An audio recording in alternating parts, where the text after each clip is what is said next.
Have you ever been to your favorite restaurant where they serve your favorite meal and you are so excited because you are so confident that this is going to be the best part of your week as you've been looking forward to it? You enter the restaurant, you're seated by the hostess, and she says, "Enjoy your meal," as you assume you will. You've been looking forward to this. But before you can even sit down, look over the menu, order a nice cold drink, you hear screaming, crying coming from the table behind you. You understand the situation and you assume the parents are doing what they can to control the situation, but you try not to make too much of it, and it can be a little bit difficult to enjoy a meal this way. A few minutes goes by, silence from the table. Out of curiosity, you peek behind you and see a tablet or an iPhone placed in front of the child's face. Whatever, it's quiet, problem solved, I can enjoy my meal, right? The point of my speech today is to inform you all of the effects that screen time can have on our children and how we can make it more beneficial for them. My name is Gracie Brown, and the first thing I would like to do is explain what screen time is. Screen time is the allowed time on an iPhone, an iPad, a laptop, television, any device. Now I would like to explain the effect that screen time has on children. Screen time can be linked to various different issues, one issue being obesity. Children who watch television or play on phones often are at a high risk of obesity due to the ads and promotions that they will see on the television or on the phone. They see McDonald's, Taco Bell, fast food, sweet treats, coffee, ice cream, you name it, and they adapt their appetite to that, making them want this for lunch, want this for dinner, and that's all they want. Therefore, this is what they're eating. They're gaining the weight due to that. Another thing is overeating while eating in front of a device. Me personally, after a long day, I come home, want to turn on my TV, bag of chips. Next thing I know, bag of chips is empty, and I didn't even realize because I'm so distracted by my show. And for children, their attention span is a lot less than as an adult, so this can be a little bit more of an issue to them. Growing up, my mom would always stress that being on my phone or being on my tablet would cause me to be unable to fall asleep at night, or I get irregular sleep, I just can't sleep through the night. And as this may not be as effective on an adult, it can be for children.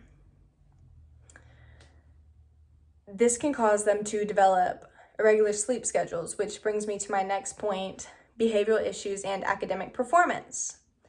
Due to lack of sleep, children tend to become more irritable and more disobedient to their guardian or parent or teachers.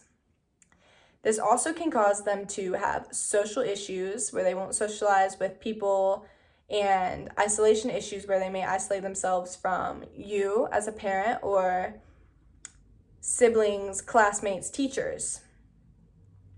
Another thing is video games have been proven to create attention problems within children. Lack of sleep can also play a part within academic performance. Devices can be very distracting when it comes to this. Me personally, I'm doing an assignment, I need a break. Get on my TikTok, get on my Instagram, I'm scrolling, 30 minutes goes by, I don't even realize. So that can show that it is very distracting for a child, as well. As I mentioned earlier, their attention span is much less than ours. They do it in 5 minutes, after this show, after this episode, and they just never get around to that. Or they're trying to do their homework at the table, dad's listening to the TV, mom's watching videos on her phone. It's just distracting for the child. My next point is screens leave less time for children to play, and children must play.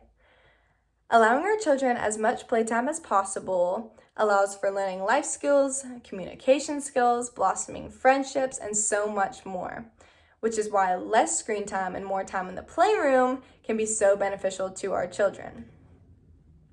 Most children in the United States spend about 4 to 6 hours a day on screens. That's nearly 2,000 years on a device. For adults, it was about 9, and my screen time is about 7, which is not good. So Next, I would like to explain some steps that we can reduce screen time for our children. The American Academy of Pediatrics recommends no screen time for children under 2 years old, 2 hours for teens and adults, and 4 hours for adult and up. Although with most things being online, rainy days, online classes, texting, calling, things that require devices, screens, TVs, this is not exactly ideal for us. One thing that we can do to reduce the screen time is meals away from a TV. Having meals away from a television or device helps children behave better in public places, as they're not as used to having the screen in front of their face. They aren't throwing a tantrum in order to get that. Having phone-free zones within your home, which I thought was a great idea, such as the dinner table phone-free zone, could also be a very great step towards this goal. Most devices also have screen time limits that require a passcode in order to add more screen time, which would be great for parents who are away from home or don't have access to their child all the time. Another thing that I find important is being engaged. Being engaged in your child's life is a huge step in this process. Attempt to spend time in each day being present with your child and giving them your undivided attention. Go outside. Encourage your children to be creative, to problem solve, see what nature has to offer, and allow creativity to spark and to explore the world. In conclusion, the debate of children's screen time has many facets, seeing both advantages and disadvantages of technology in a child. While screens can offer access to information and satisfaction, they also pose a risk to the physical and mental well-being of our children if it's overused. By creating a balance of promoting mindful screen time habits, we can use the benefit of technology and safety to protect the health and development of our children. Thank you.